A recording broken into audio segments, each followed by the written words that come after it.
The Spin-off Podcast Network. This is Kiwi is back for a brand new season with more inspiring kōrero from special guests including rugby player, father and role model TJ Perenara. My family bring me joy. Rugby brings me joy too, but it's not the same joy as my family brings me. And global dancer and choreographer Kirsten Dodgen. For some reason, people think I'm very intimidating. Listen to the new season of This is Kiwi, brought to you by the Spin-off Podcast Network in collaboration with KiwiBank.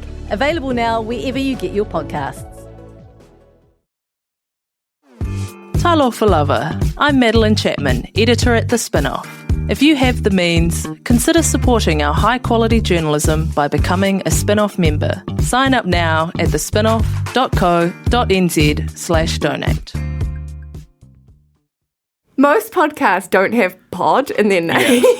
Yeah. Like cereal pod, you know? Imagine if songs were like that, eh? Yeah. Rolling in the deep song.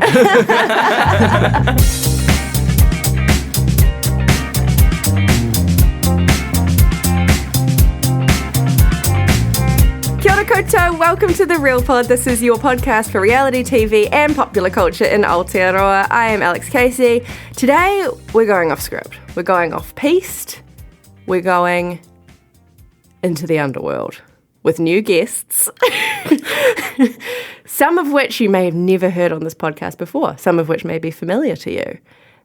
Think of it basically like The Masked Podcaster, is what I'm going to say. In the producer's throne today, we have DJ Ethan Dupe. How we doing? And my first guest is Spin-off News Hound, and I would say King Corny. How do you feel about that, Stewart Sowman-Lund? I think we'd have to ask Wayne what he makes of that. But thank you for having me. Very excited. Well, we've always said that Wayne is the mayor. Yeah. So do I appoint the mayor or does he appoint the king? I think because Wayne does a lot more like civic duties day to day with the uptake of the Real Pod Corner, whereas no offence, just sort of sit back. Yeah. Mm-hmm. And occasionally people come to me and ask me to behead a comment. Yes, true. And for like high level, and when we need you for like important public functions such as this, you show up. I'll take it. It feels, I like that. I'm royal. I'm royal. You're royal. We will get you on the money. Yeah. Eventually when we make crypto. Yeah.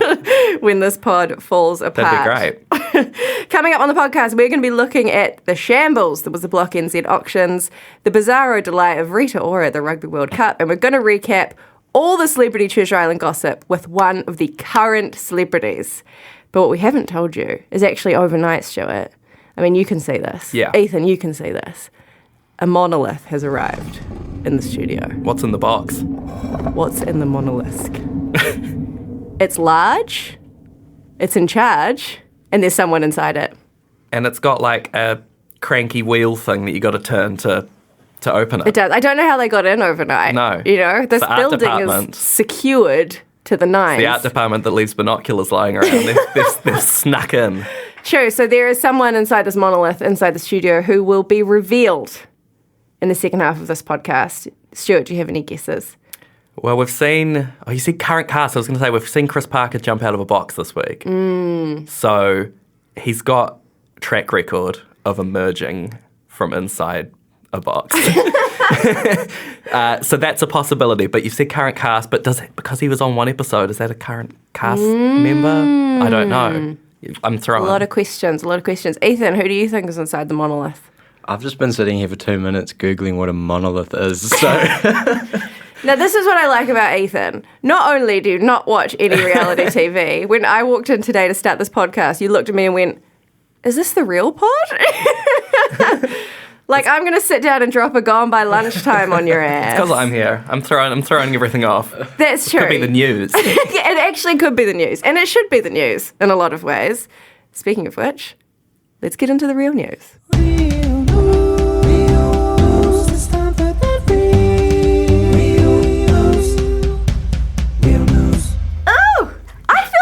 This is professional broadcasting, don't you? Get us on Today FM. This is what happens when Jade and Duncan are away for school holidays. I go absolutely rogue. I'm creating a theatre of the mind universe. There's a monolith, there's news. We've got special guests. It's very exciting. What do we want to talk about first, Stewart? First of all, you've had COVID. Yeah, so if I provide any sort of phlegmy ASMR on the mic, I can only apologise. Or maybe that's what you're into, I don't know. We've gone through 2 years of a pandemic. It's possible that we all really enjoy a bit of hoarse throat. True. It's coming back. It's like retro now to have COVID in a way. I know. People feel nostalgic for COVID. I got it when it was uncool. After I have survived. This is my first infection. I've been reporting on it from the front line. I've been to Taylor Swift parties. I've been to concerts. And I tested positive for COVID-19 on my girlfriend's birthday, and she also succumbed. And anyway, the rest is history. And this is in 2022. Yeah. Very late to the party. Yeah. As the resident young person, Bianca, our TikTok extraordinaire described, it's chuggy to get COVID now. I never quite worked out what that meant, but it sort of sounds a little bit like the feeling that was in my throat for much of the past week. But you're feeling better now. If I just pause on mic today, it's because I've forgotten where I am. Maybe I'm in a monolith, who knows? Aren't we all in our own personal monoliths in a lot of ways? Be your own shower wit. I thought we could talk about local government. Maybe we are doing Gone by Lunchtime. Oh my God. I don't know. But I wanted to talk particularly about the celebrity news inside local government. Mostly that Geordie Porty, the Bachelor's dad, is now the mayor of Christchurch. This is shocking to me. So I, as our, what do you call me, news hound, news dog? Hound. I don't know. I've been following the news. I have seen the last name Major crop up in Christchurch. I have read stories on thespinoff.co.nz about this man, and I just always dismissed it as must be a coincidence. There can't be another Major in the news. Major news. It's true. Jordan's even in some of his like fancy photos with like his family and stuff on his campaign. It's have for we real. reported this? Is this breaking? Can you report just a very basic sort of fact? I guess you can. Well, what is the on this news, podcast? Stewart? Well, I feel like it's news. Well, it's news for the corner will be going crazy. It's definitely interesting, and it's because there were some other celebrities in the running this year who didn't make it. Marcus Lush, of course. Yeah. Yes, okay, I've got a story for the pod. Okay. This is very exciting. So I interviewed Marcus Lush in his house in Bluff a couple of weeks ago. Heaven. Very exciting. I was running on about maybe 2.5, 3 hours sleep because I'd been out the night before with some journalists after a debate. Then it got to 1 a.m. and I realised I had to write a story for the spin-off that morning and do a live radio interview at 6 a.m. So anyway, I was exhausted. Then I drove all the way to Bluff to do this interview, did the interview, went to the airport, dropped off the rental car keys, got into the security line, looked in my pocket. Why are there still rental car keys in my pocket? I had taken Marcus Lush's keys off his dining table, driven from Bluff to Invercargill, and handed his keys with his ZB swipe card and his house key into the rental car company, and they put it in a locked box, a monolith if you like, and they had to unlock it for me while they were like going final call, get on the plane to Auckland, the only direct flight to Auckland. Gosh. I was exhausted. Anyway, it was a panic, but this feels unheard of, and it's kind of an anticlimax. The rental car company offered to take the keys personally to his house. For free. Well, that's what you get when you're, media, you wouldn't get that in Auckland. You think it's a regional thing? I reckon, I don't think that courtesy would be afforded if I'd taken Hosking's keys in Auckland or something. But down in they'd the be gold-plated. Deep South. You'd know instantly. Well, I don't know how I didn't know. Well, I guess it was the sleep deprivation, but they did have like 8 other keys and a swipe card on them. That's amazing. Oh my God, that is a great, great story. Yeah. Can I ask, is it bad to ask what was his house like? I really love Marcus Lush. Yeah, I'm obsessed, and he was great. Well, he lives right on the water in Bluff. It was blowing a gale. It was freezing. It was like 0 degrees. I was in my big puffer jacket. He was in shorts and t-shirt. Of course. Fire was blaring. It was like a very like humble, like nice, rural kind of southern house, I guess. A lot of stuff. I think that, and no shade to Marcus, but I think that's possibly why I grabbed the keys off the table, because the table I was sitting at had lots of stuff on it. Did he just have a lineup of keys? Like a Fear Factor challenge or something? There was just a lot of stuff going on in that house. And I'd been sort of lulled by the warm fire there was a smell of eucalyptus in the air. I don't know. Oh. It was sort of like homely, woody smell. And that's more news that we're breaking right now. Yeah, that's an exclusive. Woody smell. Yeah. Kevin Mialamu was also running for council. Did you know this? I did not know this. How do I know more about local body politics How than you do? we're at this breaking all these moment? stories. He didn't make it. Okay. That's disappointing. Basically, I only want to bring that up because so I can segue to, speaking of rugby, the Rugby World Cup started on the weekend. Rita Ora performed before the big New Zealand-Australia match, and then at halftime, I was there to watch all of it. Were you there, Stuart? I was not there, and I did not watch it home. Because you had COVID or because you're a bad New Zealander? Okay, so there was a series of incidents. One of them is that I was technically recovering from COVID, but then the other thing was that I Still was got eyes. doing a catch-up birthday because of the COVID birthday. But then it was also local elections day, so I was glued to my phone. I was a very unsociable birthday guest. Okay. Anyway, I'm a bad New Zealander, is what it comes down to. Happy birthday, Gwen. I assume you're talking about Gwen. Yeah. Well, okay. Well, I was there, thank God.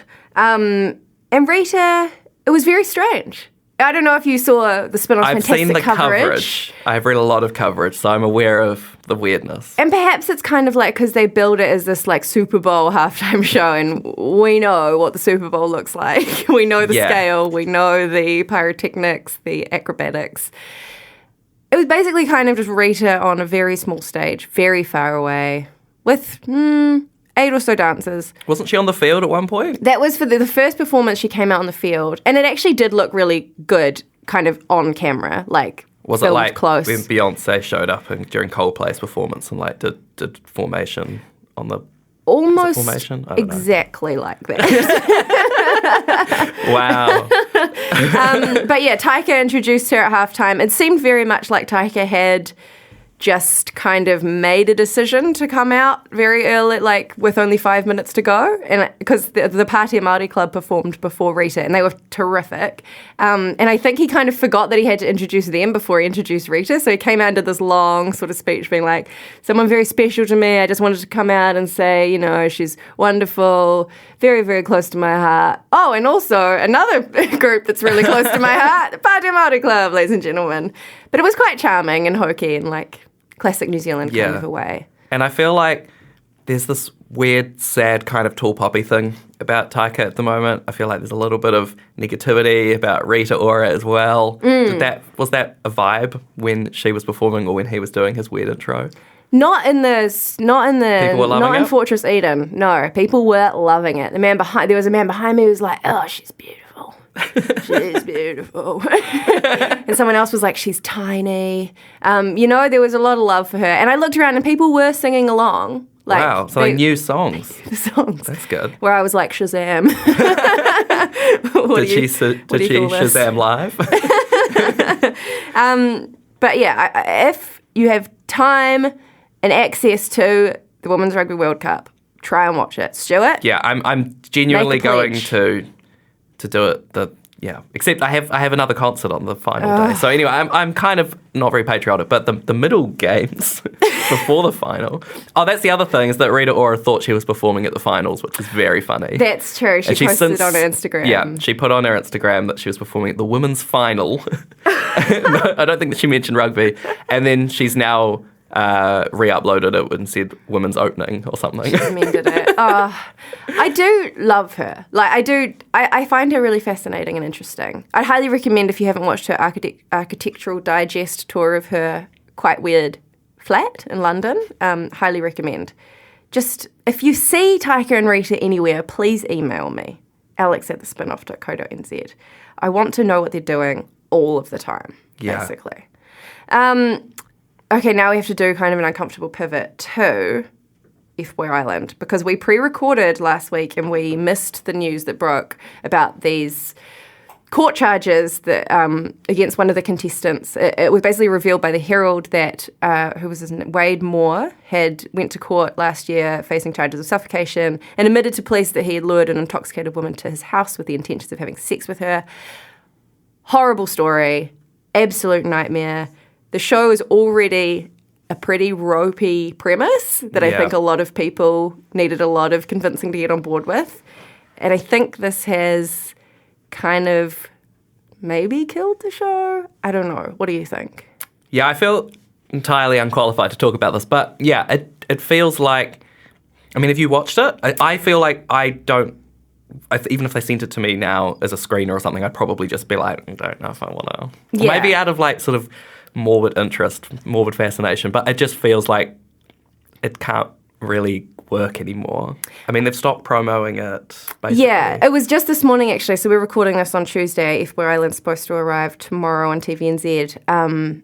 I got my first kind of targeted YouTube ad for it this morning, but it definitely felt like they've been bearing it. They obviously cancelled the launch party and all this stuff while all the media storm was happening.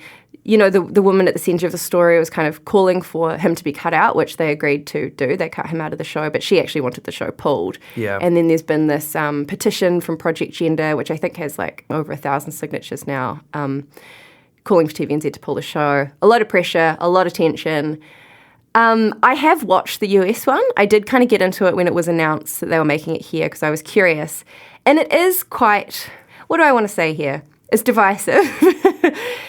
It's very ironic and self-aware and almost like a parody of a reality show. It requires a lot of like suspension of belief and knowledge of dating genres and a willingness to kind of buy into the premise in a way that I think once something like this happens, it becomes very hard to suspend belief and be like, oh, we're just lads having fun on an island, when half the cast have admitted to being essentially bad men, and what we're realising now is like we don't know what the extent of that badness actually means in real life, you know?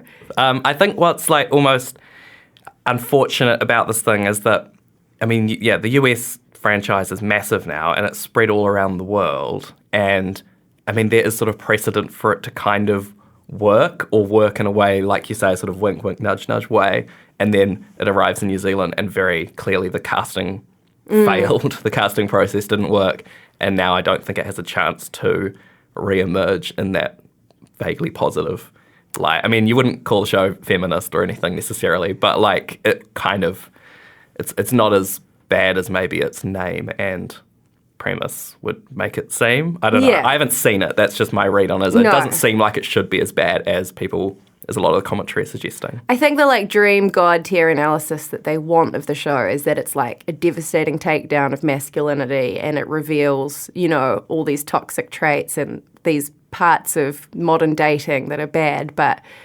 Well, it kind of revealed that early. Yeah, in the worst possible way. Yeah. So yeah, that's arriving tomorrow. TBC on how that goes. Yeah. I'm going to tune in, but yeah, I don't know. I realised last night that I was like, I've got the ick. That's what I've got, to use the reality terminology. I've got the ick, and that news is really hard to shake when you're watching that show. Speaking of cursed television, the Block NZ. Yeah. Ooh. So you've been a blockaholic. I have. Long-time blockaholic. Now, I think you said on the last episode something along the lines of, I'm still loving it, and I think that's a stretch. I think that when CTI arrived, and I've never watched CTI before properly, I've watched the odd bit, but this is the first time I'm compulsively watching it, and I very quickly decided that that was my primary show because it arrived, I think, during Stairwell Week, and it was like, no, I don't really care anymore. And it's just, there's been so many issues with this season in terms of just, I mean, it's everything you've talked about on the pod, just like that overt promotional stuff, the fact every room looked exactly the same in every house, the fact that they were all too nice, all of that sort of stuff. But yes, I would still I self-identify as a blockaholic because I just love the franchise and I love seeing nice houses. So, and is this the worst? This is the worst auction result we've ever had. Yeah, so I think it was a few years back that we published, or Jane wrote a story called something like The Block NZ Has Shat Itself or something. And that was incredible compared to this year. I mean, that was, I think they won $30,000. Yeah. And then there was, since then, we had the year that Stacey and Adam were on for the first time where they also won nothing. And I think another couple on that season won nothing. But now we've got two with nothing, Marie and James with their measly $100, and then the winners $4,000 profit. $4,000 profit. It was really painful television. Awful. And, like, at least it wasn't live. I kept Yeah. thinking that. I was like, well, at least they've probably been able to do some kind of editing and softening around this. And Yeah. we're not just lingering on, like... I think they lingered though. They still lingered. The little cuts to Shelley standing with the teams being like, oh, that was quite tough. Yeah. That felt awful. So uncomfortable to watch. And the craziest thing is you sit through this disaster. Chloe and Ben were last auction and they ended up winning with the $4,000 profit and won $100,000. Everyone looks devastated, confused, horrified. And then we cut to Mark Richardson going, if you want to apply for the Block NZ 2023, sign up Yeah, it's here. like New Zealand's biggest reality show is back. Like, are we being gaslit? I feel like yes. Yeah. I mean, we know, not to get all technical, but the housing market goes up and down. It's very possible next year will be a great year again. Yeah. This was historically bad. But at the same time, why would you risk it? Because you're probably going to end up getting below minimum wage when you consider you're working like 8-hour weeks, being filmed and scrutinised, dealing with all the online trolling, all of that kind of rubbish. Yeah. Why would you risk it? And yet at the same time, I've always wanted to go on the block. And maybe next year I've got more of a shot because no one's going to be applying. Maybe this is your time, Gwen,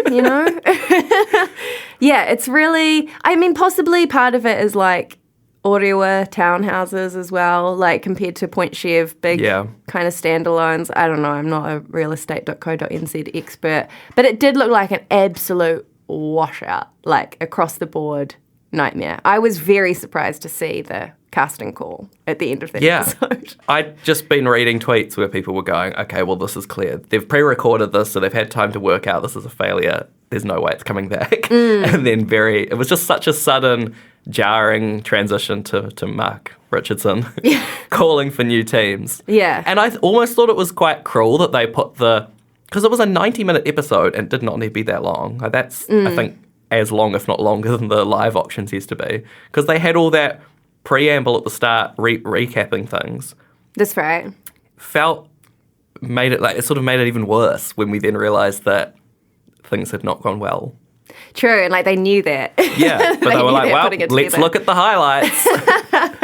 Yeah, true. Obviously, two very different situations, FBOY Island and the Block, but what both have resulted in is like quite a massive social media outcry. Like there were stories about people calling for the Block to be cancelled. We've got petitions for FBOY Island. I do just generally feel like people are just so tired.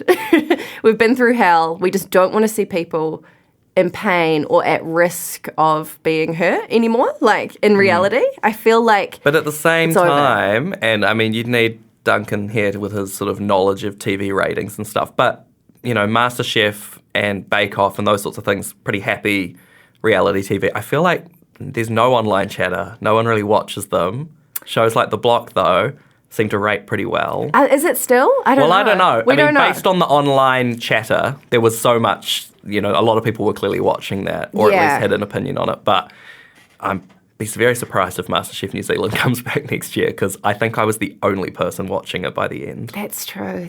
And that was happy.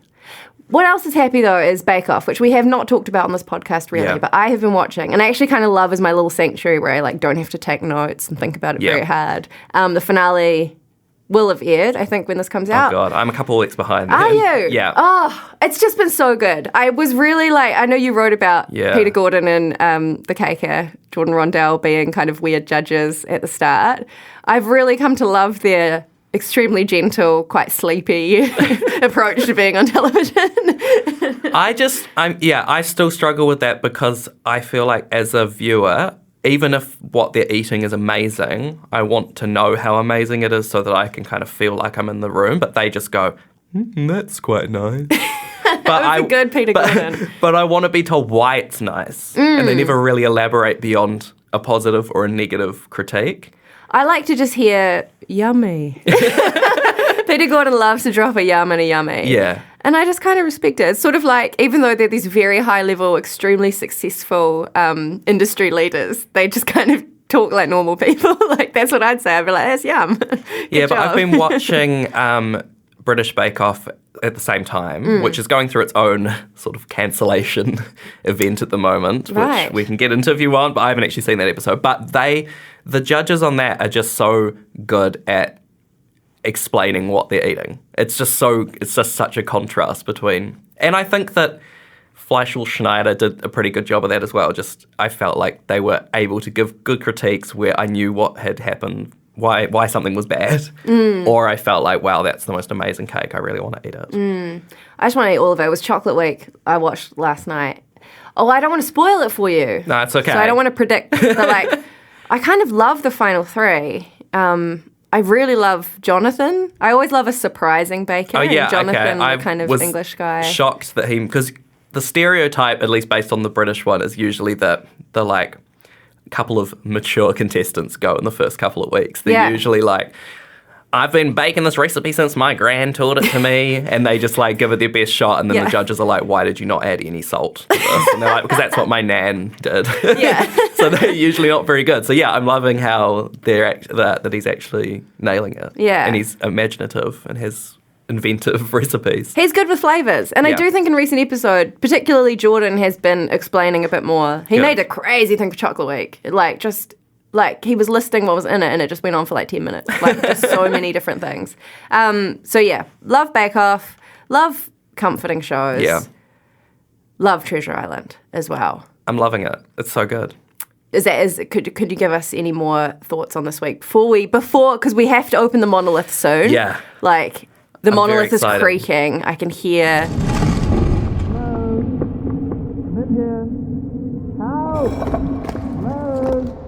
The monolith is going to open soon. Who's your pick to win Treasure Island? What do you think currently at week 6? I am, and this could be out of date because I have not seen screeners, so hopefully this person doesn't go home. I'm still on the Devoy train. I feel like she is, because, you know, when Mel went, that was like, okay, that's a shot. I mean, not Mel, sorry, Not Mel. TK. Yeah. I mean, I was like, okay, that's someone who could have been there. So now I reckon it's going to be Mel or Devoy, or potentially Cam, now that he's sort of demonstrating his captain qualities. But this is possibly entirely out of date by the time I catch up on the 2 episodes I haven't seen. And perhaps when we crack open the monolith, there will be a big twist that will change everything forever for you, Stewart. Thank you so much for filling in. This has been wonderful. We're going to leave the real news segment with the news hound now. We're going to come back for reality check, and we're going to open the monolith. Do you find it hard staying optimistic with all the financial news in the media? I'm Bernard Hickey, and on my podcast, When the Facts Change, I'm here to help you navigate the ever-changing landscape of economics in Aotearoa. So join the conversation every Friday on When the Facts Change, brought to you by the Spin-Off Podcast Network in partnership with KiwiBit. Are you curious about how business can be better? I'm Simon Pound, and I host Business is Boring, a podcast where I kōrero with some of the most interesting people in entrepreneurship, commerce, and making things happen. Tune in to Business is Boring every Tuesday, brought to you by the Spin-Off Podcast Network in partnership with Spark Business Lab. Kia ora, I'm Duncan Grieve, founder of The Spin-Off. You can help us keep all of The Spin-Off's award-winning journalism free for everybody by becoming a member today at thespinoff.co.nz/donate.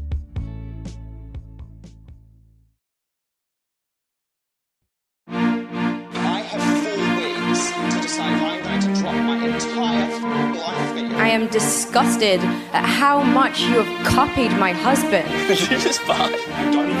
Reality check. We are back in the studio with our mystery monolith. We're about to crack it open and reveal what or who is inside.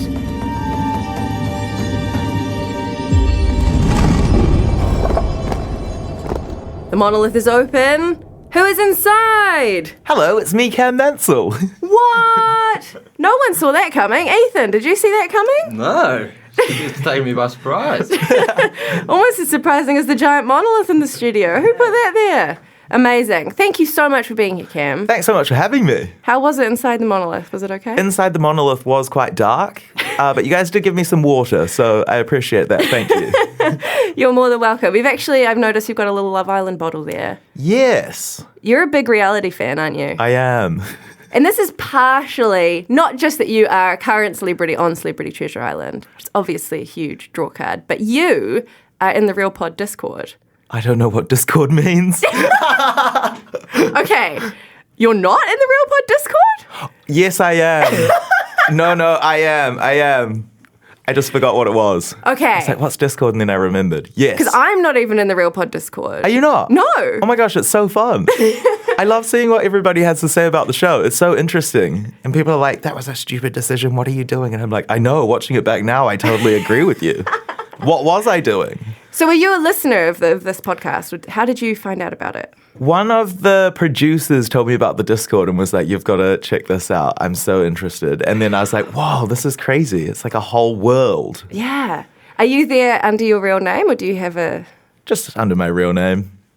No worries. Just like, I'm not going to hide. I love that. We love it when a celebrity becomes a corny. Do you know what a corny is? I do know about the corn emojis. If you drop something like good or funny, people give you a corn. Yeah. Yeah. Why a corn? Because it's corn. It's corn. They actually stole that from us. You know, corn went viral long after the Real Pod kind of supported corn on the internet. Because we have a Facebook page called the Real Pod Corner. And the people who live on that page are called cornies. Love it. And so now the corn has kind of become our emblem. I didn't realize that it meant porn on TikTok. Oh. Did you know that? I did. Yeah. There's a lot to learn about, but it's so good to have you here. I just feel like you're the perfect celebrity to come on this podcast. Well, also, because this week you have stepped into your potency. Ooh. You're the kaihotu, well, for a minute. For a brief minute, which is probably for the better, because clearly my decision-making hasn't been great up until this point. But that's okay. But it really felt like you started playing the game. And it seemed to kind of almost frighten you. It really did. Yeah. I was terrified. I think when you watch the show, and I watched previous seasons, and I'd always be yelling at the TV being like, you're so stupid, what are you doing? But when you're in the moment, you have to remember you only see what you see. So there's a whole lot going on that you see on the TV show, but in actuality, when you're there on the island, you don't see it. You don't know what's going on. We had no idea what was going on in the other camp.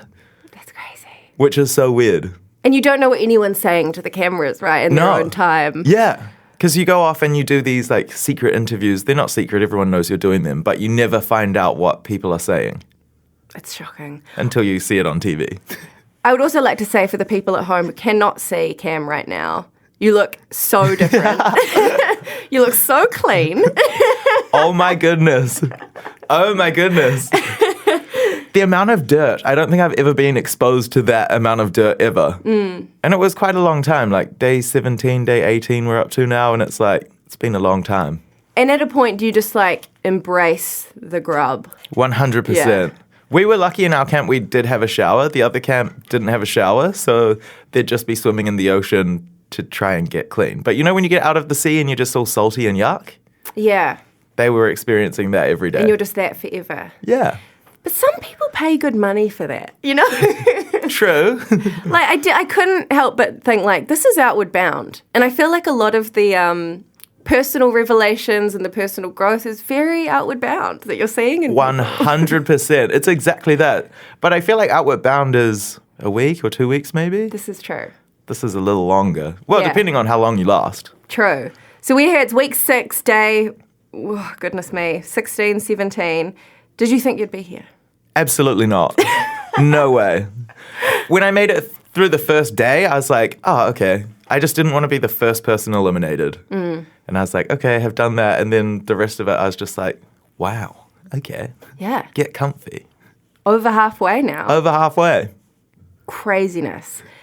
And you were the captain at the start of this week. Kaihotu, you had the Rako Kōrero, and you were getting pulled in many different directions from people with many different schemes. You described yourself as a pushover, which I also, this is another reason why I like you, is I feel like you're very honest and you're very like relatable on that show, because I feel like it would be very confusing when you've got Dame Susan and Melody and all these different people. How hard is it to make decisions when you're in that position? Honestly, so hard. And for every decision that was made, on screen you probably see about 30 seconds to a minute max of everything that goes into making that decision. These conversations that we're having would go on for hours. That conversation that I had with Mel where I was like, I'm a pushover. We were there for probably like 15, 30 minutes talking and like trying to gauge what we should do and what the different options were. Wow. It's hectic. That is hectic. Something else that happens in the kind of very start of this episode is we see... Now, Joel's not in your team at this point, is he? No. Joel's in the other team. But he was making rice and he was adding a lot of seasoning and sweet chili and he ended up saying that's average as fuck. How did you cope with the rice and the beans? The beans and rice were okay, but when you're eating them for a long period... Back in the days when I was in Team Cody, we were winning a lot of the challenges, so we were actually eating pretty well. Right. And I'll be the first person to admit it. But then as time went on, when we moved into the kuaka phase, we definitely were not winning as many challenges, so we were eating more beans and rice because of that. And there comes a time when you can only eat so many beans and rice. And you just get sick of it, and you're like... I think there was a couple of days where I was like, I just don't feel like eating beans and rice, so I just didn't eat. Really? Legit. Wow. Because you were loving the Tim Tams. Tim Tams. Oh, who doesn't love a Tim Tam? If you don't love Tim Tams, I'm definitely judging. I loved that quote where you're like, there's as many Tim Tams here as in a supermarket. There was so many Tim Tams. I saw in the chat last night, someone was like, how are they still eating Tim Tams? Yeah. There's so many Tim Tams. How did they not melt? Like, did you have a Tim Tam storage facility? There was a wee chili bin. For the first few days, the ice was still there. Wow. But I think there was enough insulation in the chili bin just to keep them cool enough so they didn't completely melt. Wow. Yeah. I stole a lot of Tim Tams at the party. TVNZ publicist is in the room, but I just have to admit that. I have to come clean. Very delicious. Kuaka had a huge moment in episode 16, which gave you a huge advantage when you were able to see the team face-off challenge in the distance, thanks to a handy pair of binoculars left by art department on purpose, accidentally. What was the story there? Who knows? It was really funny. When we first arrived in the camp, we were looking around, looking at all the props and everything that are in the camp. And then I was like, there's the binoculars. Like, are we going whale watching? Like, why are there these binoculars? And we were all laughing at the binoculars. And then, lo and behold, the binoculars actually became very helpful. Yeah. And to be honest, at first we didn't even know if the binoculars worked. Like, no one actually looked through them. So this was the first day when we actually could have needed a pair of binoculars. And I was like, let's look through them and just see if they work. And then they did. And they did. Yeah. And so you saw some pontoons getting set up. Did you see the boats? Jesse saw the boats, and he was like, I think this is going to be a rowing challenge. And then he was like, we all need to practice rowing. When I was a kid, I did Sea Cadets, which is probably like a shock to everyone. No one would be like, oh, Sea Cadet. So I've actually done quite a bit of practice rowing. Wow, okay. So, yeah, that was a handy little skill to have up my sleeve. And Jesse obviously has grown up around boats and done a lot of boating. So he kind of showed everyone what to do, and we were good to go. Because that challenge famously, I think last season, it seems to make people go a bit crazy. Like I remember Chris Parker kind of just like absolutely lost it in that boat, being like, hurry up everybody. So they were going around in circles or like ended up real far off course as well. That's right, yeah. And everyone was so just funny. screaming. So I feel like having even just that moment of like, this is what we're doing, be prepared, versus poor Mangor who arrived. Ron Cribb immediately snaps that that tiny oar with his big old body. I always find it funny with him. He's like, this is not designed for me. And I'm like, yeah, but when things do work in your favor, like you have such a massive advantage, it's ridiculous. Like, for example, I call it the reverse tug of war. Oh, was that the big push thing? Yeah. Yeah. And I'm just like, dude, you're a beast. Yeah. When you see him in real life, is it just like... He's huge. Yeah. Like I'm 6'1", and he's like towering above me. I'm like, how's the weather up there?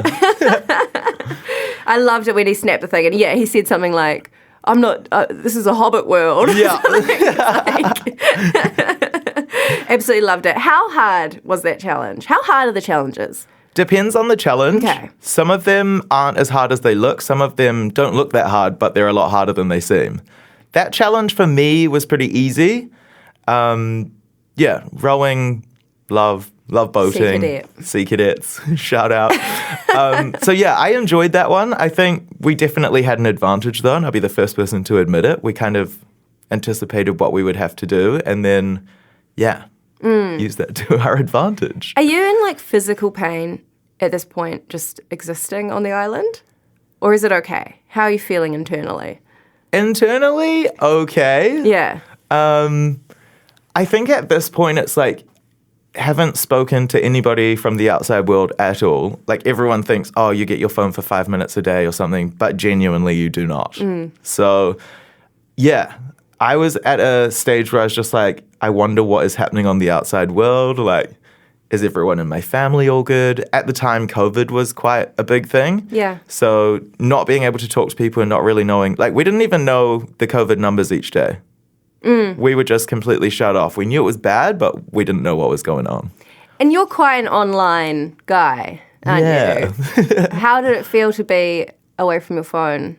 This was one thing, like when I spoke to my best friend and said that I was going away for a while, obviously couldn't say what I was doing, but I was like, I'm going to have no access to a phone, so if you don't hear from me, I'm all good, but I'll message you when I can, kind of thing. She was like, how are you going to handle not having a phone? And I kind of thought the same thing. But then in the moment, I actually thrived not having a phone. Interesting. And it's kind of changed my phone usage now. Wow. Like I used to be on my phone literally 24/7, whereas now I'm like, it's kind of annoying. Yeah. Well, again, this is something that people pay good money for. People pay thousands of dollars to go to phone-free retreats, right? I haven't ever, but maybe they do.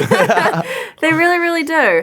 There was a little, you wouldn't have seen this in the moment, but there was quite an emotional bit with TK privately reading a letter from his wife. Weird paper. Can I just say, what was that written on? I feel like it was either a page that had been ripped out of one of the pilot's logbooks.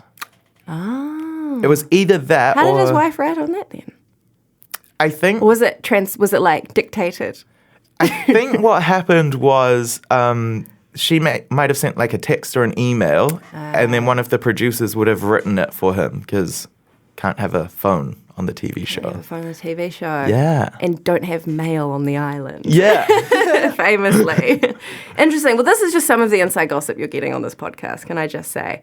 We had the team boat face-off. Chris Parker's here. Another big box reveal. I feel like this There's season... a running theme of big boxes. It's just like an unboxing YouTube channel. Honestly, these videos will go crazy on TikTok. Were you expecting there to be a person inside that big red box? Absolutely not. So what was your reaction when Chris Parker jumped out? When Chris Parker jumped out, I was like, wait, is this a joke? Like, I don't know what is going on. And at first, we didn't know why he was here. He just jumped out of the box. The first thing I thought was like, is he going to be joining one of the teams? And I was like, we've been losing heaps, so maybe he'll be joining our team. True. And then I was like, this is bad because he won last season. Is he going to win again? And then they explained what the prize was, and I was like, oh, that makes a lot more sense. Roughly how long was he inside that box for? Quite a while. Because, yeah, I would say maybe like 30 to 40 minutes. Wow. That's dedication. Yeah. That's a pro. I did check that there was air holes for him. Okay. So, I mean, as good as a box can be, that probably was a good box to be in. Yeah. And it was huge.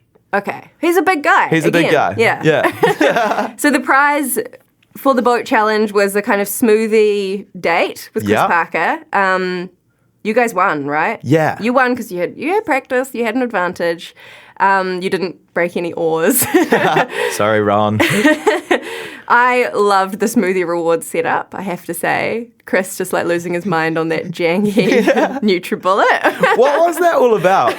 The funniest thing about that, because obviously there's no electricity, they had to bring down a generator so they could power the smoothie machine. That's so funny. So extra, but I was just like, this is hilarious. Did you get to indulge in a smoothie I yourself? did. How was that? It was good.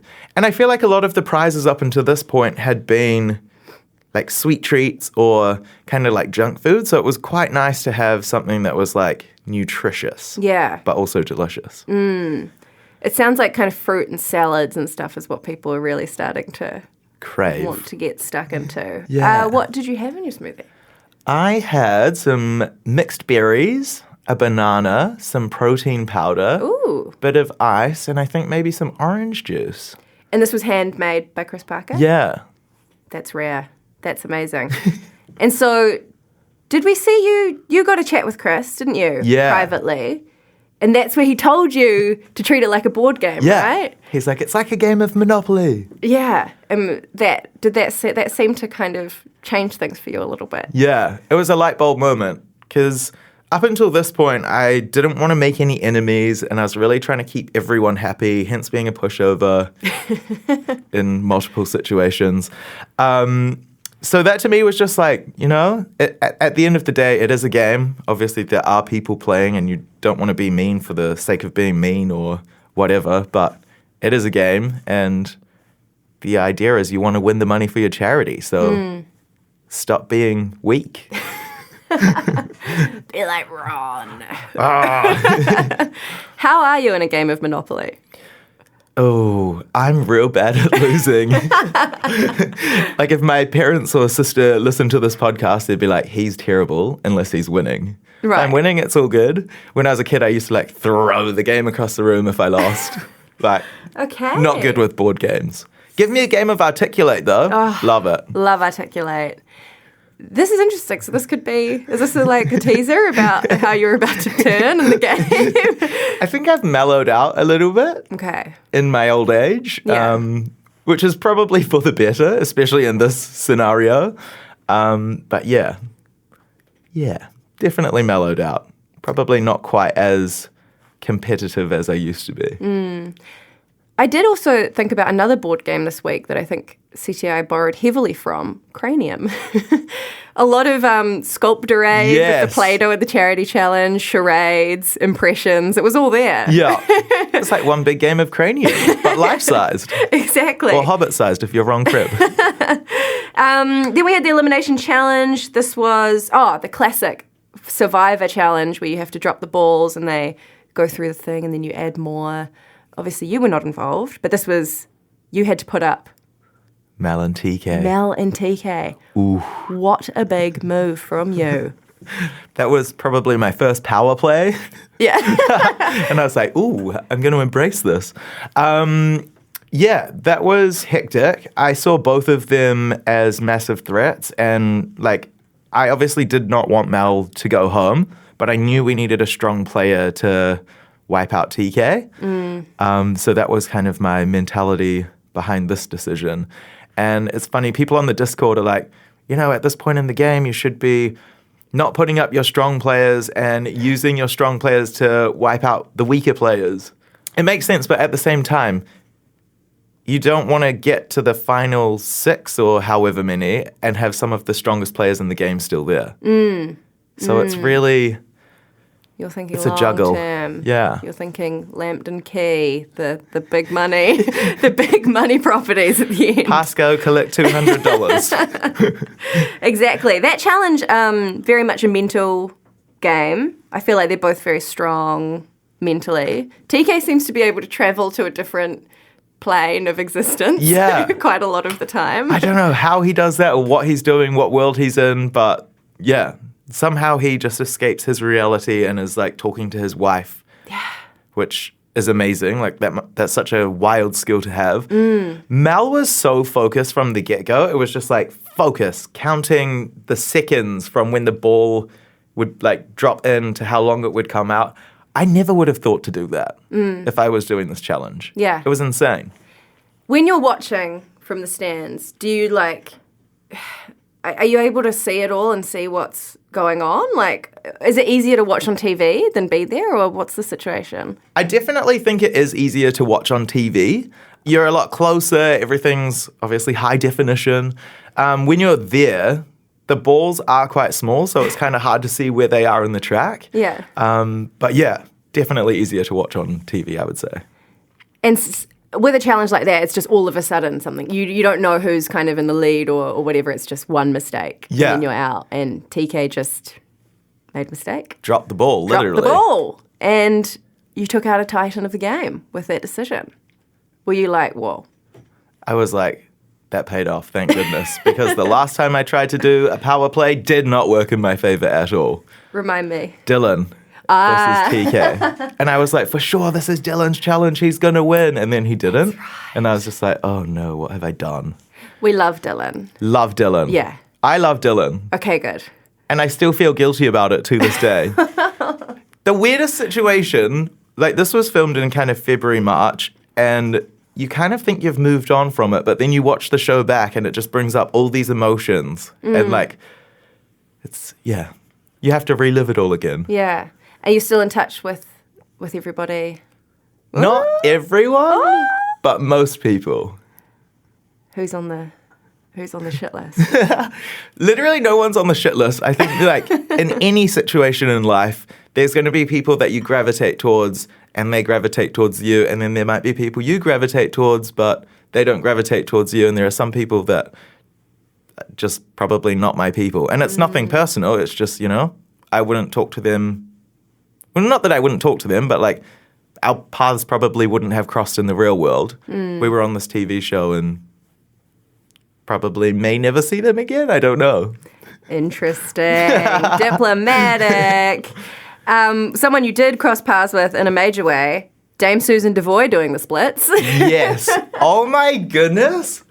I did not know what was going on in that moment. I was just like, is this real life? Like, we were all just joking around doing these funny dances, and then she just like fully jumps and then drops into the splits. I was like, are you all good? You described it as the greatest thing you've ever seen. I stand by that. Yeah, it's like every episode I'm like, Dame Susan must be done surprising us. Surely she's got nothing left in the tank. And then she does the splits, or she like talks about a peep show, or she just does something absolutely bonkers. She's full of surprises, and you just never know where she's going to go. She starts talking, and you're like, you have to pay attention to every single word. Right. Because there's these little nuggets of gold that she drops in, and you just never know when they're going to happen. What was it like being at camp with her all the time? Like, was it just so exciting? She had, like, taken me under her wing, essentially. So she was super great towards me. I know there are other contestants that maybe didn't have such a great time sharing the camp with her, but from my perspective, I absolutely love her. Still keep in touch with her. Oh. We still text each other. She's like, when you come back to Tauranga, let me know. We've got to go for a coffee. Like, genuinely love her. She's the best. She's just... I mean, there's many breakout stars, which is weird to say because you're all celebrities and she's a dame. And I don't know if a dame can, like, break out anymore, or she can break out in hives, as we see. Did happen. But yeah, it's an endless thrill. Even like Shimpal, I feel like, rest in peace this week, he's gone. But he just constantly reveals these, like, funny little moments. And I think that you referred to him being kind of this oddball around camp. He was just always on his own vibe. Like, he'd wake up in the morning, go for a walk, go sit on a rock, go look out at the ocean for a while, and then he'd be like, okay, breakfast time. Then he'd come back and he'd be having a snack, and then he'd go off and do a little workout, and then he'd come back, have another snack. He was just so chill. Yeah. Nothing ever fazed him. He was just happy to be there and just brought the best energy to the camp. Loved him. Absolutely loved him. Also, can we discuss the mouse in his bed? Yes. I'm still triggered by that. There? Because we've talked about this on the podcast, that there is a man versus wild element to this show. There is nature encroaching on your space. And so Shim murdered a mouse? In his sleep. This was the weirdest thing. Manslaughter, I guess. Yeah. Accidental killing. Mouse slaughter.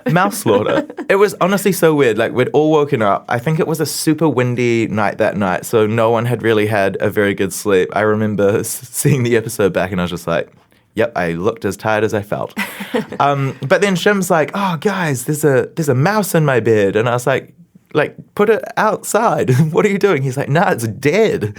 We were all like, what do you mean there's a dead mouse in your bed? And he's like, come have a look. And there's like this defigured mouse like lying on top of his sleeping bag. And I was just like, oh man. Oh my gosh. I feel for you. Did you do a burial?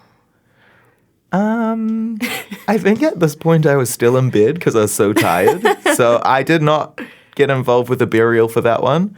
I think maybe Shim did the burial. Said a few words. Yeah. There was also a dead possum. Yes. Was that your camp as well? Yes. Something suspicious is going on. Suspicious.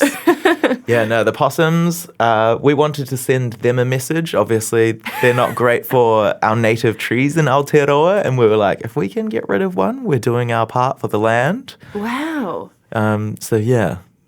Are you telling me that I'm doing an X? Couple of knocks to the head. R.I.P. possum. I didn't realise Sleep deprivation Sally. Such a strong conservationist message. 100%. On the show. Wow. Where are we in the show? Let me check my doc. Okay. Oh, we haven't talked about charity challenges yet. Were you involved in the bush golf? That was you, wasn't it? Yeah. Little mini golf moment. Now, how do you feel about the charity challenges? Are they like something you look forward to in the day? To be honest, they're the most fun. Yeah. I know that for people watching at home, it's not necessarily the most exciting part of the show. Yeah, a lot of people are like, the charity challenges are boring, don't do them. But no, it is good. It's also an opportunity to win money for the charity, which is the reason why we're there doing the show. So yeah, I enjoy the charity challenges. Sometimes I do also get a little bit bored watching them back, if I'm being 100% honest. But yeah, they're definitely the most fun. I guess in the scheme of things, they're quite low stakes as well. Yeah. Like no one's going to be going home or Totally. losing out on delicious Tim Tams or anything. Tim Tams. There was some more strategy chat. The Siblings Alliance brought in a weird uncle. Uncle Joel. It's so funny. I watched the show with my friends and they're like, you're so mean to Joel. Like, why did you not try and align with him? And I'm like, let's go back to episode 1 when we had that awkward as hell conversation. Was that when he's like, have you ever thought about going to space? Yeah. That whole thing. And like, to be honest, every interaction with Joel since then was quite awkward. And then he moved teams, so I wasn't spending that much time with him, so I didn't really have an opportunity to become like proper friends with him yet. So yeah, but love Joel. Yeah. Great guy. Definitely a powerhouse in more ways than one. He's physically strong and also obviously mentally very strong. Yeah. And he's the weird uncle. He's the weird uncle. Of the Siblings Alliance, which remind me is you, Siobhan, Elvis. And now Joel. And Joel the weird uncle. Elvis is smart, isn't he? Elvis is doing things this week. I feel like we really got to see the mask that he puts on and then the deep strategy beneath it all. Yeah.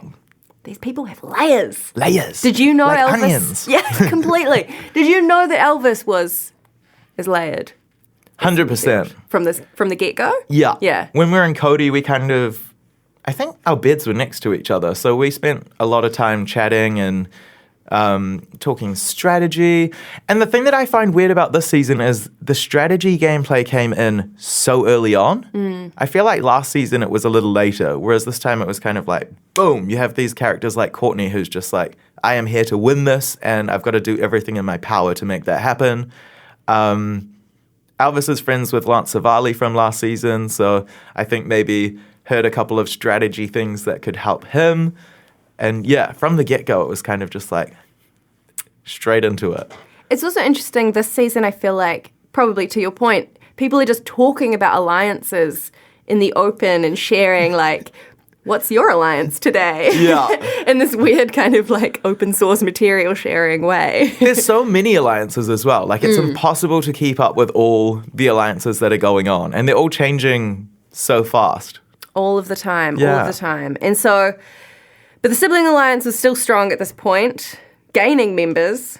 The family's growing.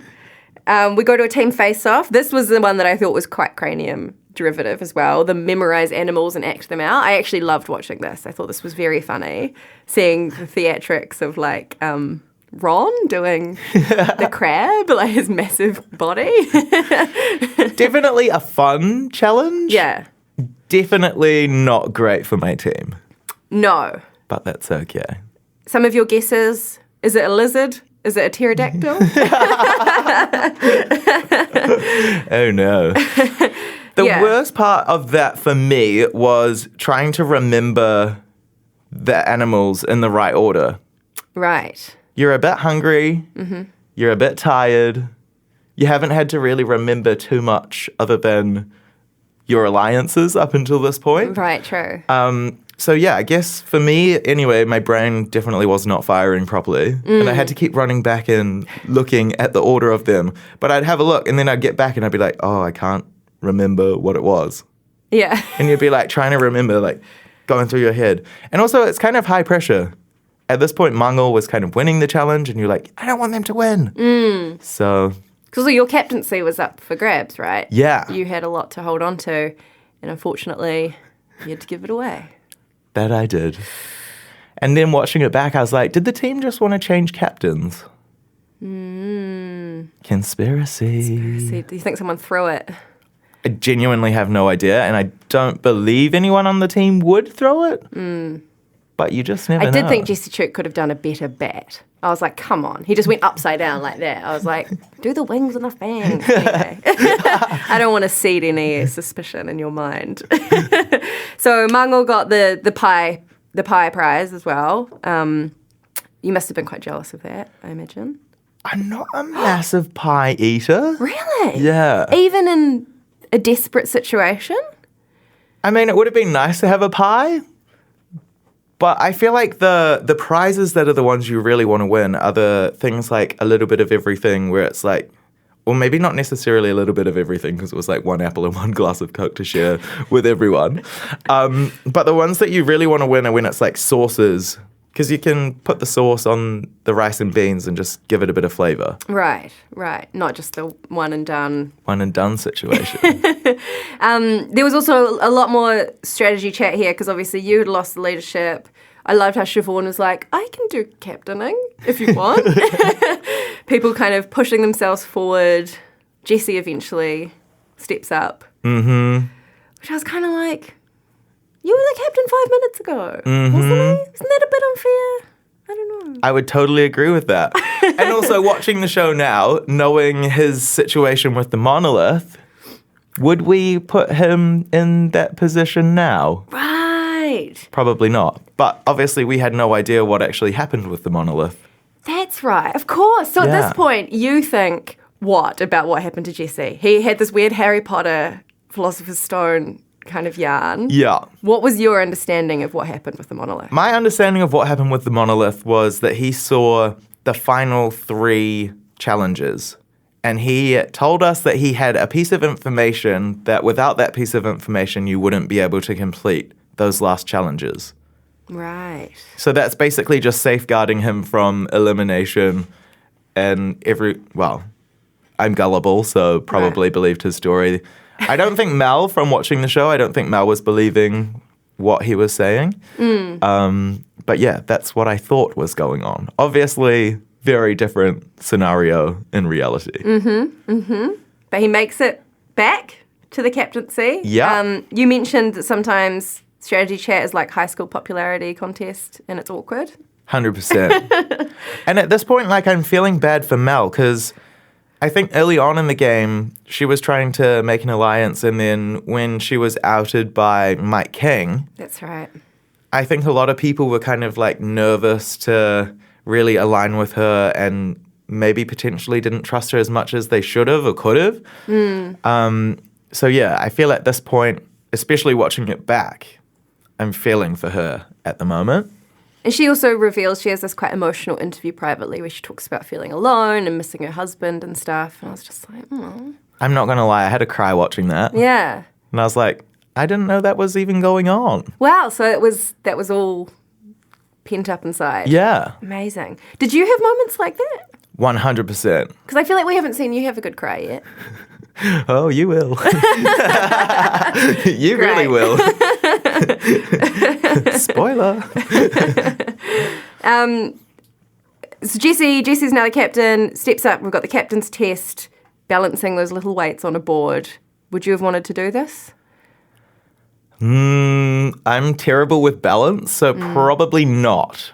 And it was a bit of bluffing as well, wasn't it? 'Cause Yeah. it was about who had the most or something. And Courtney was quite clever because she was dropping the little discs on the table, so it sounded like her whole thing was collapsing, but it wasn't. Courtney's so clever. She is sneaky.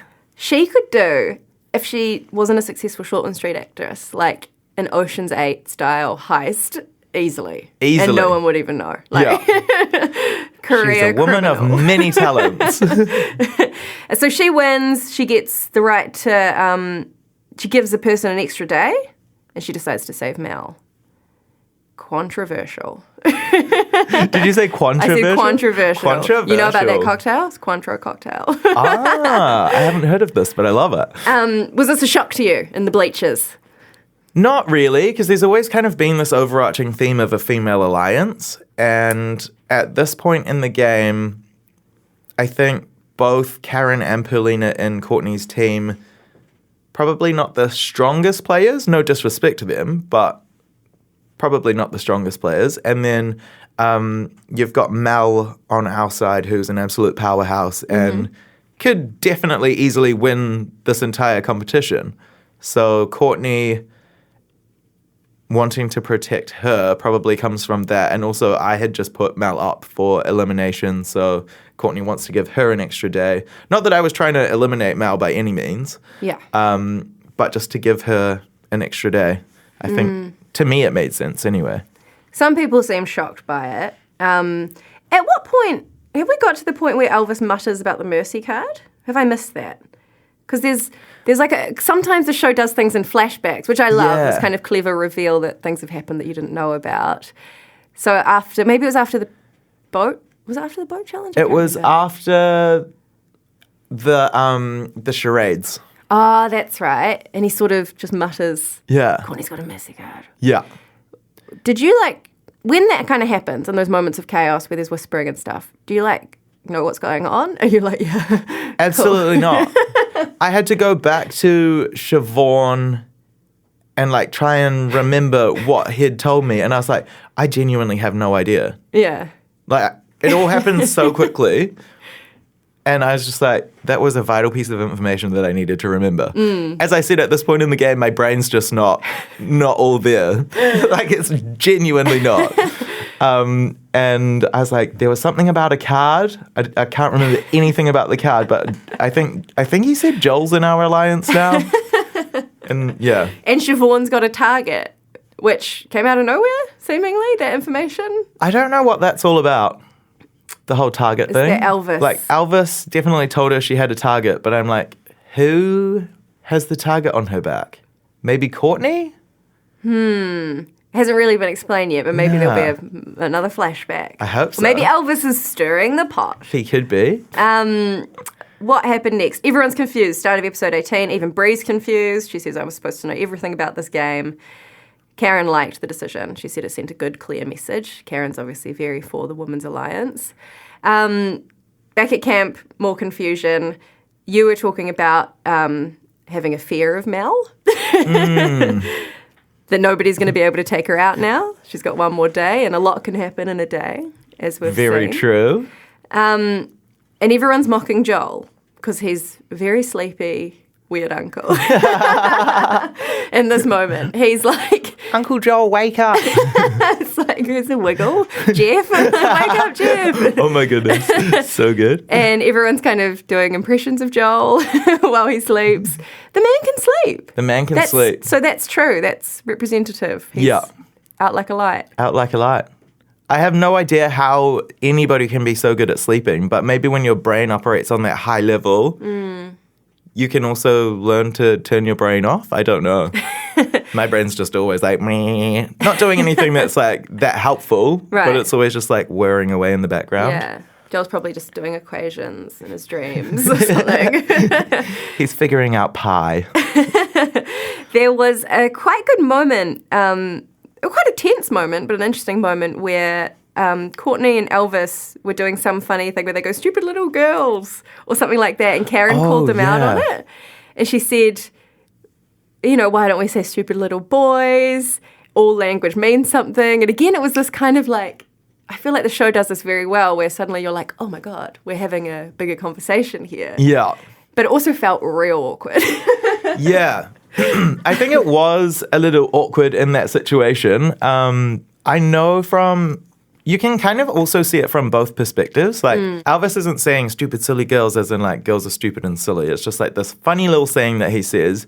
And then Karen, on the other hand, is a feminist. And so she is like, that's, derogatory towards females. So why are you saying that? And then, So I can see it from both perspectives. And it's an important conversation to have. And that's one thing that I will say about Karen. She is so intelligent and starts so many conversations that are super important. Like, she had my back a couple of episodes ago when they were talking about the potential of me becoming Kaihotu. And Ron was like, oh, he's just got, like, such a pushover, which I confirmed I am. But then Karen was just like, why don't we give him a chance? Like, why are you knocking him down? Just let's wait and see what happens. You have no idea. That's awesome. Important. Karen, when I spoke to her before she went into the game, she almost said that was like her mandate going in. And she's like, I want to have these conversations because I see this as like an important platform. Totally. And it's like, maybe that means you're like a buzzkill sometimes. Maybe verging on buzzkill a little bit. Thoughts and prayers to anyone who calls Karen a Karen, because that's not what you do. No. But I thought it was really cool that she's really stuck to that throughout. 100%. Because it's very easy to let those little things go and just not say anything. Yeah. We got some more yarns about high school experiences. Another just bizarre yarn from Dame Susan about encountering various flashes, by the sounds of things, in the forest. You guys just must share so much about, like, you must know these people so intimately. The funniest thing is 90% of these conversations are all recorded somewhere. Yeah. Because we've got our microphones on. They take them off before we go to bed. But we've got our microphones on pretty much all day. And some of the stories, I tell you what, would definitely never repeat. Yeah. But it was such an incredible time because you don't have your phone. You're just there on this island with these people who you barely know. And there's a lot to get to know of these people because they're all such big personalities and have all had such interesting lives. And we used to just have the most wild chats. And they're all in a monolith somewhere at Warner Brothers. Somewhere at Warner Brothers. On a drive. Yeah. Does that worry you? A little bit. Nah, I'm sure it'll be fine. We had another charity challenge. This was another cranium sculptorades. Sculpting animals. It was a real animal kind of a week. You went in there. Was this the other team? Or this was Mango. This was Mango. Oh, yeah, and Elvis struggled. He couldn't guess the skull. Yeah. After like 10 minutes of Ron holding this head in his face. Absolutely loved it. Poor Elvis. Oh, yes, I wrote down your response when he said, we've got a mercy card, blah, blah, blah, dropped all this information, and you just went, sweet, cool. And I was like, this man has no idea. I was like, I don't know what this means. I was like, mercy card, what even is that? Yeah, that's what I thought. It was like genuinely, even when everyone started talking about monolith, I was like, I don't think I really understand the concept. Neither. If someone said mercy to me, I'd be like, sorry? I would just think of, is it Amy Winehouse? No. Duffy. Yeah. That's really bad that I just messed that up. Who works in I'll music show radio. myself to the door right now. It's at this point that Dame Susan breaks out in vicious hives. Yes. Because she says she's allergic to liars. Oh my gosh. She is so funny, and it was just so relevant because there was so much lying going on, and then she's just like, I've got hives all over my face. Yeah. I'm allergic to bullshit. And she does this whole kind of comedy run of hiding her face behind pants, and it genuinely looks like Jesse Chuk is going to die. I was worried. I thought he was going to wet his pants. I genuinely did at one point think, oh, maybe he's wet his pants. I did wonder if, I noticed this week that Dame Sue's really started getting stuck into the zinc in a way that I haven't seen in previous weeks, and perhaps that was like a reaction, because Jesse's a big zinc guy. Loves the zinc. You never seem to pick up the zinc. No. I don't know why I never picked up the zinc. Were you not worried about the sun damage? I was definitely using a lot of sunscreen. That's good. But I can show you a photo of what my face looked like after getting off the island, and wow. Okay. The sun damage is real. Can you please put that in the Discord? Sure. Yes! Winning. What happens next? Oh, this is when, and then you go high level Monopoly again, and you like want to shake out the Mercy card by putting Karen up, and Karen will go home, and then someone will play the Mercy card on Karen, and that means you can get rid of Mel. And I was just like, you are in the zone. You are in the zone right now. And I wrote in capital letters, the man has stepped into his potency. So you've clearly at this point you understand what a Mercy card is. Yes. You've had some time. Yeah, somebody has explained it to me and I figured it out, which is great. Helps the game along. Yeah. It's so weird. I don't know where these gameplays come from. I think most of my gameplays, I think about it about 2 a.m., lying in my bed, probably not sleeping, thinking, oh, I should go to sleep, but let me just make this little plan and then we'll figure it out. And then you just like bank it. Bank it, save it for tomorrow. Squash a mouse, go to sleep. Yeah, legit. Kill your daily mouse. Oh, and then we had the team face-off where you got the little bit of everything reward, which was stink prize, capsicum, cola. I do know the backstory behind this prize, and there was a bit of a miscommunication. Okay. So this prize was actually Bree's idea, but when she said a little bit of everything, she was like, so it's enough for everyone, but like a little bit of like flour, a little bit of, well, not a little bit of biscuits, but a few biscuits, a few pieces of fruit, so like a little bit of everything. Yeah. Whereas the person who was in charge of going to purchase said prize unfortunately thought it was just like a little bit of coffee, a little bit of Coca-Cola, a little bit of whatever it was. Oh, no. And because yeah. you're so remote, it can be very hard to fix those mistakes. So it just ended up being half a potato and half a cucumber. Half a cucumber. And you basically had to drown for this prize by the looks of things, unless you were Ron Cribb. 100%. I literally thought I was going to die. So what was the challenge? You had to shoot hoops at sea, basically. Yeah. Swim out, there's a pontoon, there's a hoop on top of the pontoon, and you've got to shoot balls. Not basketballs. If it was basketballs, it would have been a lot easier. These balls bounce like nothing else. And also it's quite windy. They blow around. It was hectic. Did you ever... I noticed also you were wearing goggles. Yes. What's the story there? Basically, I've grown up mostly going to lakes. So anytime I'm in the salt water, my eyes really hurt. And so I was like, I'm just going to wear goggles anytime I have to go in the water. And then hopefully it will save my vision. And then I'm good to go. I hate to interrogate you here. Please do. You were a sea cadet. Yes. How do these two things marry up? Sea cadets is like sailing and rowing. So you weren't in the drink? Not in the drink. No, not in the drink for that. But I also did swimming when I was a kid. Ah, okay. But that was in a pool. Right. With goggles on. With goggles on for the chlorine. Yeah. Where did you grow up? Tauranga. Okay. Lakeside childhood. The more you know. The more you know, the better you feel.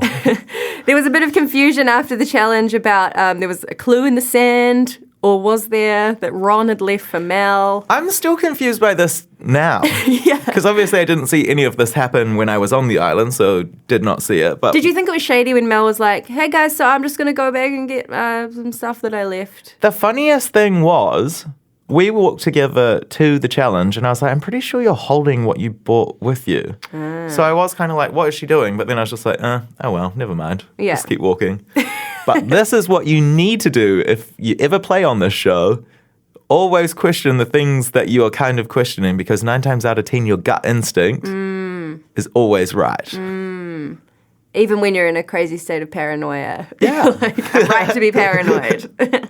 Unfortunately, your team missed out on this prize because you did not have Ron Cribb on your side, and they got to enjoy half a loaf of bread, glass of cola.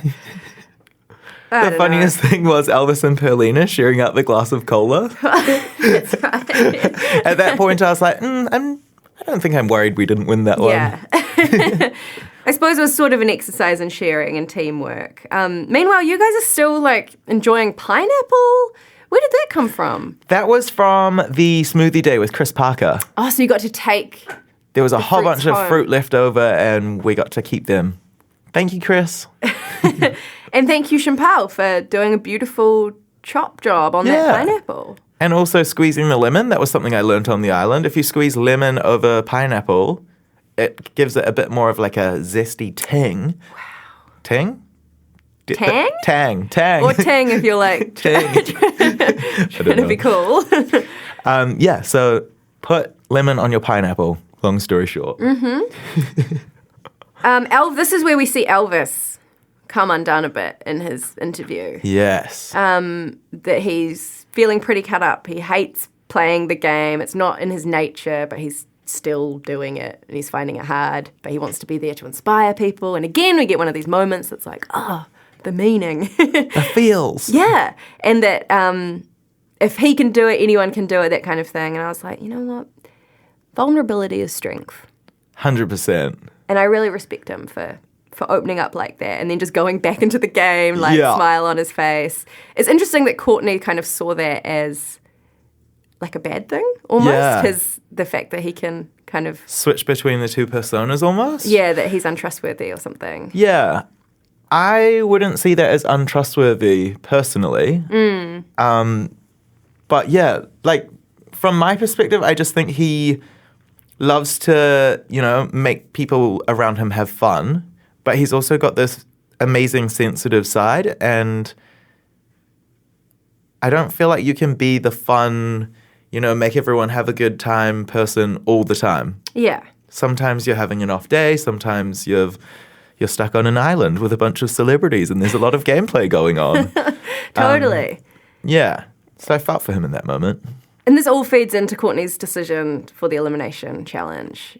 She was thinking about putting up Perlina, suddenly had this kind of, what's it called? She's never washed a dish. She's always sleeping, like this anti-Perlina brigade. But then decides to put up Elvis and Champal, a.k.a. the two silly men. And this challenge was quite a quick, kind of difficult to follow one as well, where there was a lot of balls flying down a long table. And it ended up Champal was knocked out. This is the weirdest thing to me. Because I watched this episode last night and I was so confused. I was like, I swear he was in the game for so much longer. And I was like, I've forgotten that like someone has a card to save him or something. But no, that's literally when he went home. Yeah. And it's so weird. Like your time gets so warped and you feel like you've spent all of this time with somebody and then it's not as much time as you thought. Anyway, that was super gutting. Yeah. As I said earlier, Champal is just such a great energy to have around the place. Like he's never once in the entire time saw him angry or upset or annoyed at anyone. He's always just chill. We could all be a bit more like Champal, I think. 100%. He's just the most zen person I've ever met. It saddens me a bit when people get sent home on a challenge that's so, I don't know. It's almost like you want an endurance challenge every time. Like you want kind of the big journey and the Dylan like crying, kind of hanging by two fingers on a string. Oh my God, that was so horrible to watch. Because it's just like, it's over. Yeah. And he's gone and that's kind of it. Because, I mean, it must be tenfold for you, but you really start to feel like you're like, these are my friends. Totally. 100%. And also, I feel like some of the challenges are a little more luck orientated. Like, I'm sure there's some skill that goes into getting a ball in a hole. Yeah. But also, I feel like it was a little bit of luck, maybe? Seemed just kind of random, right? Yeah. Yeah. So, Shim looks like he's going home. And Melody is deeply concerned because he was her guy. And she says that signs her death warrant. And then the week ends. Dun, dun, dun. We love a cliffhanger. Love a cliffhanger. Coming next week, shocking elimination battle. Something that nobody saw coming. Bodies on the line. Ooh. Alliances are tested. I mean, that's every week. I was like, sounds like another week on Celebrity Treasure Island. Is there anything else that you want to say about... I know that there's things that you can't say right now. But what can you tease for what's coming? what is coming? I'm so like, I don't actually know. Like the whole thing that I was just saying about Shimpao, thinking that he was here for a whole lot longer. I'm just at the point in the game where I'm like, I can't remember what happens next. And that's my honest answer. I do know my personal journey becomes a struggle at some point, that I can tell you. Other than that, that's about all. Just have to wait and see. Just have to wait and see. Well, you're going to have to go back in the monolith now to send you back home. That's how guests come and go now, through this monolith portal. I love it. Have you had a nice time? It's almost like flu powder at Harry Potter World. More Harry Potter, exactly. Love it. I've had the best time. Thank you so much for having me. Thank you so much for coming on this podcast. Anytime. I almost feel like Jane and Duncan, who are they, at this point? We'll chuck them in the monolith. We'll chuck them in the monolith too. No, I really appreciate it. And we'll see you in the Discord, the Real Pod Discord. I don't know how you get there if you're not in the Discord. I think it's in the show notes or something. Do you know, Ethan? Don't throw to me. I don't know. You can download an app and then you search up, I think it's called Celebrity Treasure Island. On the left-hand side of the app, there's like a whole bunch of different little like chat groups. Okay. And this one's called Celebrity Treasure Island, I'm pretty sure. Within the Real Pod Discord. Yeah. So you're doing our housework for us. I love this. Such a professional. Thank you so much for being here, Cam. We'll have Jane and Duncan back next week. If you like this podcast, tell your friends, tag your flatties. We'll see you next week.